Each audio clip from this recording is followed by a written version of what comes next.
अंतर्गत 2011 से 21 के यूपी टेट एग्जाम के क्वेश्चंस को शामिल किया गया है और साथ ही रीट, एचटेट और अन एग्जाम्स के क्वेश्चंस को भी शामिल किया गया है। यह वीडियो यूपी टेट 2026 के लिए बहुत ही इम्पोर्टेंट है, तो इस वीडियो को पूरा एंड तक जरूर देखें और पीवाईक्यूज को आसानी से रिवाइज करें। अगर चैनल पर आप पहली बार हैं तो चैनल को सब्सक्राइब कर लेना और वीडियो को लाइक कर देना। तो चलिए फ्रेंड्स, सेशन को स्टार्ट करते हैं।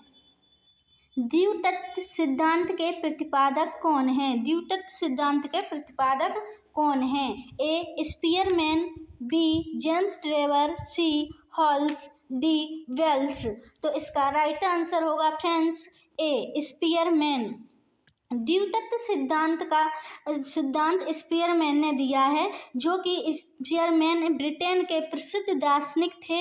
इन्होंने 1904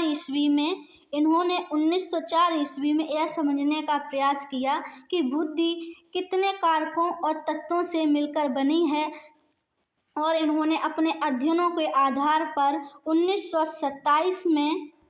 1927 में बुद्धि के 2 तत्व कारकों का उल्लेख किया। नेक्स्ट क्वेश्चन, मनोविज्ञान की प्रयोगशाला किस मनोवैज्ञानिक ने स्थापित की? ए. एलेक्स बर्ल ने, बी. स्पीयरमैन ने, सी. हॉल्स ने, डी. बुंड ने। तो इसका राइट आंसर होगा फ्रेंड्स बुंड। डॉक्टर बुंड जर्मनी के प्रमुख जर्मन चिकित्सक विज्ञानी, आधुनिक विज्ञान के संस्थापक नेताओं में से एक रूप में जाना जाता था। इसके साथ ही यह मनोविज्ञान के प्रोफेसर भी थे। इन्होंने 1879 में एक मनोविज्ञान की प्रयोगशाला की स्थापना की। नेक्स्ट, 1882 ईस्वी में किस मनोवैज्ञानिक द्वारा लंदन में मानवीय विशेषताओं का अध्ययन करने के लिए प्रयोगशाला का निर्माण किया गया? तो इसका राइट आंसर होगा फ्रेंड्स सी. अल्फ्रेड बिने ने। अल्फ्रेड बिने ने 1882 ईस्वी में लंदन में मानवीय विशेषताओं का अध्ययन करने के लिए प्रयोगशाला का निर्माण किया था। नेक्स्ट क्वेश्चन, मनोवैज्ञानिक वाइगॉट्स कहाँ के थे? ए. जापान के, बी. रूस के, सी. फ्रांस के, डी. चीन के। तो इसका राइट आंसर होगा फ्रेंड्स बी. रूस के। मनोवैज्ञानिक वाइगॉट्स जो कि रूस के निवासी थे। नेक्स्ट क्वेश्चन,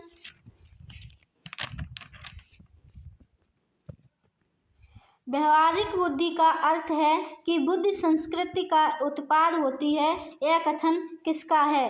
तो ए. स्टर्नबर्ग का, बी. वाइगॉट्स का, सी. सैलोवी का या फिर डी. मेयर का। तो इसका राइट आंसर होगा फ्रेंड्स ए. स्टर्नबर्ग का। व्यवहारिक बुद्धि का अर्थ है कि बुद्धि संस्कृति का उत्पाद होती है। यह कथन स्टर्नबर्ग द्वारा दिया गया था। स्टर्नबर्ग ने एक त्रित सिद्धांत दिया जिसमें कि व्यक्ति जब तर्क करता है या प्रभावी ढंग से किसी सूचना को संशोधित करता है तो उस समय उसके मन में क्या होता है, इस तथ्य का परीक्षण कई व्यक्तियों में किया और उसके बाद निष्कर्ष निकाला कि मानव में बुद्धि कई तत्व से सम्मिलित होते हैं, जिससे स्टर्नबर्ग के सिद्धांतानुसार कई भागों में विभाजित किया गया है। नेक्स्ट क्वेश्चन, विभेदक परीक्षण का उपयोग किस मनोवैज्ञानिक ने भारतीय अनुकूलन के अनुसार विकसित किया? तो इसका राइट आंसर होगा फ्रेंड्स डी. जे.एम. ओझा। जे.एम. ओझा मनोवैज्ञानिक विभेदक परीक्षण का उपयोग भारतीय अनुकूलन के अनुसार विकसित किया। नेक्स्ट क्वेश्चन, किस अभिक्षमता को AST के नाम से जाना जाता है? ए. विभेदक अभिक्षमता, बी. सामान्य अभिक्षमता, डी. आर्मर्ड सर्विसेज अभिक्षमता, डी. व्यावसायिक अभिक्षमता। तो इसका राइट आंसर होगा फ्रेंड्स सी. नेक्स्ट क्वेश्चन,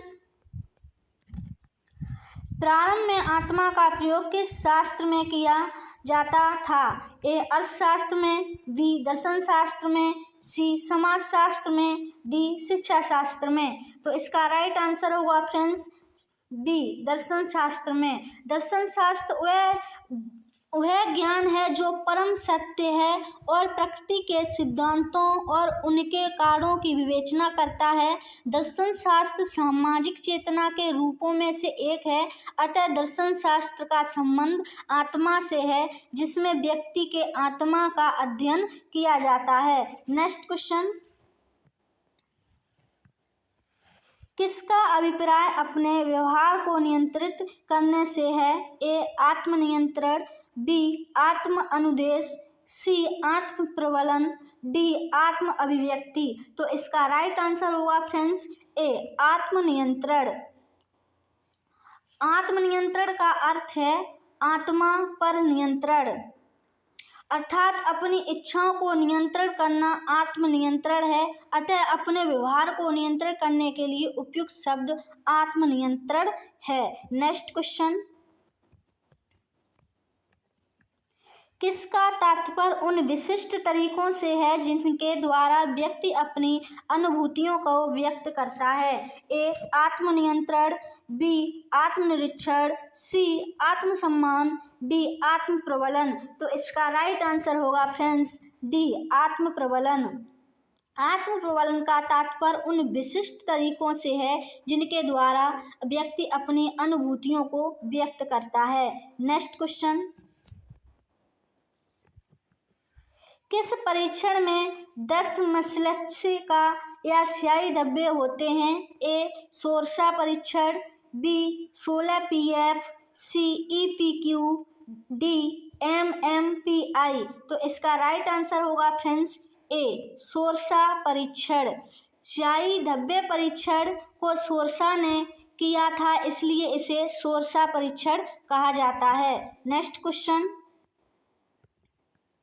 व्यक्तियों के शारीरिक बीमारियों में कितने प्रतिशत तक दबाव की भूमिका महत्वपूर्ण है? ए 45 से 65, बी 51 से 69, सी 52 से 71, डी 50 से 70। तो इसका राइट आंसर होगा friends D.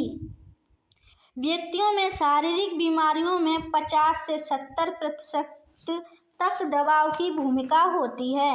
Next question, pathology of brain नामक पुस्तक किसके द्वारा प्रकाशित है?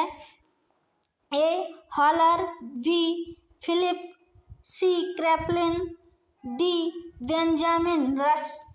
तो इसका राइट आंसर होगा friends C Kraepelin. Next question, असामान्य मनोविज्ञान के आधुनिक युग के जनक थे? A Adler, B Sigmund Freud, D जूम, C Jung, D Jean Exler. तो इसका राइट आंसर होगा friends B Sigmund Freud. Sigmund Freud को असामान्य मनोविज्ञान का आधुनिक युग का जनक कहा जाता है। Next question, father of medicine के नाम से किस मनोवैज्ञानिक को जाना जाता था? ए हिप्पोक्रेटिस, बी आइजैक, सी अरस्तु, डी प्लेटो।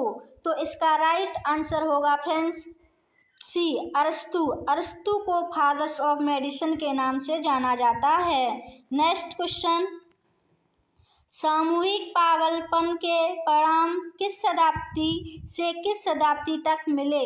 ए 20वीं से 15वीं तक, बी 11वीं से 16वीं तक, सी 10वीं से 14वीं तक, डी 10वीं से 16वीं तक। तो इसका राइट आंसर होगा फ्रेंड्स डी 10वीं से 16वीं शताब्दी तक के काल में सामूहिक पागलपन के प्रमाण मिलते हैं। नेक्स्ट क्वेश्चन,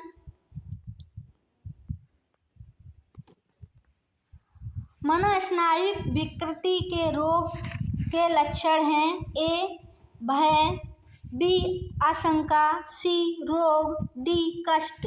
तो इसका राइट आंसर होगा फ्रेंड्स बी आशंका। स्नायु विकृति रोग का लक्षण आशंका होता है, जिसमें व्यक्ति के स्वयं पर विश्वास नहीं हो पाता है और अपने कार्यों की सफलता एवं असफलता को लेकर संचित रहता है। नेक्स्ट क्वेश्चन, छात्रों में चोरी करने की आदत को कैसे दूर किया जा सकता है? ए, बालकों को पारितोषिक देकर, बी, उदाहरण देकर, सी, ताड़ना देकर, डी, सजा देकर। तो इसका राइट आंसर होगा बी, उदाहरण देकर। बच्चों में चोरी करने की आदत को दूर करने का सबसे बेहतर तरीका उदाहरण देना है, जिसमें बुरे कार्यों जैसे चोरी के परिणाम की बातें बताते हुए उन्हें उससे दूर कर सकते हैं। सजा एवं ताड़ना देकर उनके भार को तत्काल रोका जा सकता है, परंतु परिवर्तन नहीं किया जा सकता है। नेक्स्ट क्वेश्चन, अधिगम का शिक्षा में योगदान है? ए, व्यवहार परिवर्तन में, बी, नवीन अनुभव प्राप्त करने में, सी, समायोजन में, डी, इनमें से सभी में। तो इसका राइट आंसर होगा फ्रेंड्स डी, इनमें से सभी में। अधिगम का तात्पर्य सीखना है, जिसमें बालक अपने उत्तरदायित्व को पूरा करने के तरीकों के बारे में जानता है। अधिगम का शिक्षा में निम्न योगदान है, जैसे व्यवहार परिवर्तन में, नवीन अनुभवों को प्राप्त करने में, समायोजन करने में, समस्या का हल करने में, सामाजिक आवश्यकताओं को जानने में इत्यादि। नेक्स्ट क्वेश्चन, थकान का कारण नहीं है? ए, निरंतर कार्य करते रहना, बी, शिक्षण विधियां, सी, विश्राम, डी, अपर्याप्त रोशनी। तो इसका राइट आंसर होगा सी, विश्राम। निरंतर कार्य करते रहने से एक कार्य के लिए अनुकूल परिस्थितियों के न होने